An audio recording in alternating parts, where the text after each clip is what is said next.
This one's pretty crazy. I'm quite excited about this. So, this came out from Charlie Cox, but it does corroborate some other reports and things that were out there in the rumor mill. Charlie Cox himself said that Daredevil Born Again Season 2 will begin filming before the series premieres on March 4th. This is an insanely awesome bit of information here. It has some ramifications, and so I want to talk about this because this is, number one, a big sign of how much energy, effort, and just resources Marvel's putting into Daredevil Born Again, but it also indicates how well this show could end up performing for them, and I do anticipate this show to be one of the biggest things they have ever done, okay? So we live in a world right now where a lot of mainstream television and even some of the most popular television that is out there is plagued by really long, arduous breaks in between seasons. I mean, pick your favorite show. When's the last season? You know, I'm still not sure when the last season of Stranger Things was. I feel like it's been 3 to 4 years. Invincible had like a 2.5-year break between its first and second season. The Boys feels like it even has long breaks. I'm not sure how long, but it feels like it's long. You know, even big shows like House of the Dragon, we had to wait 2 years for the second season. We might have to wait 2 more years for the other one. So the current state of entertainment is sort of plagued by these long waits in between seasons, probably just due to like production, visual effects and stuff like that, right? So that's number one. That's pretty cool that they're going to be able to turn this around. But this also would be the fastest Marvel turnaround in maybe a decade. I mean, Shang-Chi was like 6 years ago. You know what I mean? Like, dude, Marvel itself has an even bigger problem than most of the rest of the entertainment industry right now. As I said, right? Everybody's dealing with delays. Marvel's dealing with like some of the craziest delays we've ever heard. Like, when was Eternals? When was Eternals? Was it 2020? 5 years later, we're finally about to see, with Captain America Brave New World, we're finally about to see Tiamat Island and that have an effect on the canon. So this is probably the fastest turnaround of a sequel or consistent Marvel content maybe in the last decade, maybe in the last 15 years. So massive. Now, part of why they were able to do this, I think, is because the original version of season 1 was supposed to be very lengthy. I think it was going to be 18 or 19 episodes. And after the creative retooling, they have chopped that down quite a bit. So I believe the first season is 9. And so what they were likely able to do is take a lot of the structure from their initial plans and break that into 2 seasons.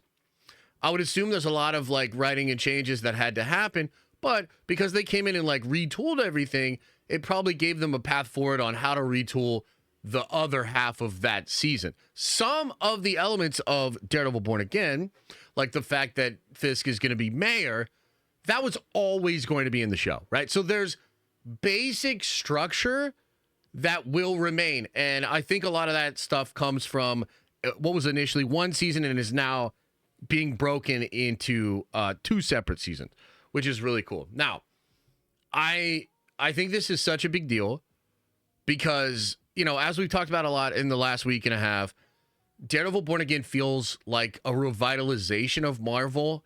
I'm personally amazed at how many people that have been super critical of Marvel over the past 4 to 5 years are excited about the trailer, you know? And even if it's just people saying like, wow, this trailer actually looks incredible, don't mess it up, that is still way more positive than a lot of like that side of the fandom has been in, again, half a decade. So it seems like everybody's primed to watch Daredevil Born Again and be very excited about it. You know, a return to form. I went on, I think it was last week I went on to say this. The more I thought about what the reaction was like, where fandom is currently at, I personally predict Daredevil Born Again to be the biggest thing Marvel has ever produced for streaming. and potentially the biggest thing that Disney Plus has ever hosted for streaming, right?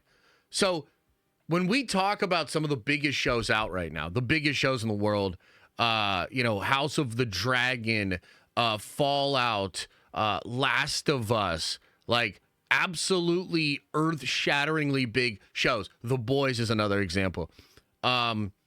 Disney Plus really doesn't touch those numbers. I think the closest we ever got was some episodes of Loki, and then the Kenobi show was quite popular, although we never got any like official numbers released from Disney or anything like that, right? My point is, when The Boys is pulling like 20 million per, and House of the Dragon is pulling around that, and Last of Us potentially pulling that too, the studios like talk about that. They'll come out and say it because it's ridiculous, it's epic, and social proof continues to matter. There's always this discussion in fandom. If I bring up a Star Wars show like Skeleton Kids and talk about how nobody's watching it, the people that enjoy the show say, why does that matter? Well, frankly, it matters because if more people were watching it, that's social proof, and it actually makes people more apt to watch a thing. It's always it matters forever. It's just that if you like a thing and it's not popular, you always take the angle that the popularity does not mean it's bad, which is fine. But this does go a long way.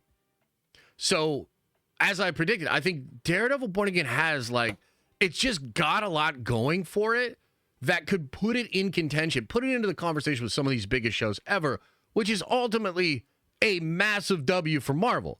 I mean, what that means then, right, is you have the chance to bring a ton of more people just into the Marvel brand. And I think another strange example of a way this is kind of currently happening already a little bit is with Marvel Rivals. Now, walk with me on this for just a moment, right? Marvel Rivals is an insanely popular video game. Probably has close to 30 million players total on it right now. It's dominating social media conversation. It's dominating gaming, streaming, etc.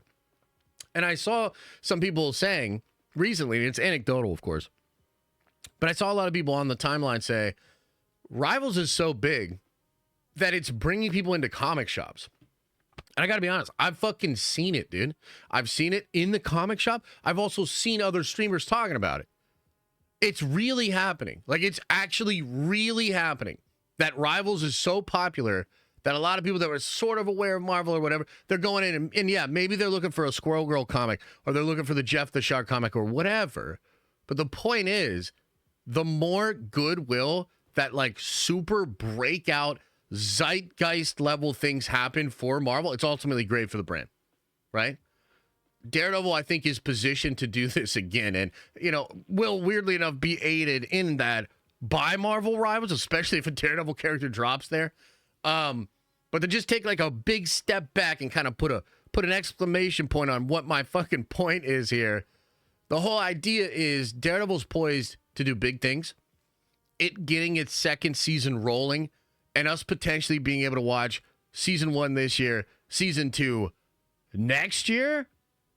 That's kind of unbelievable. That is absolutely massive for the brand. So if you're just a fan, kind of keeping score of how things are going, that's going pretty fucking well.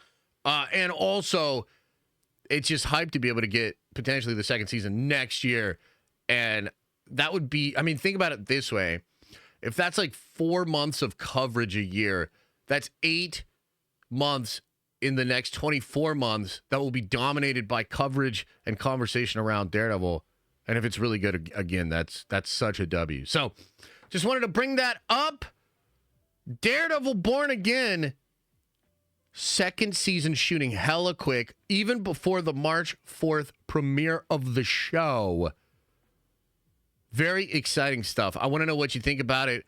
Let me know.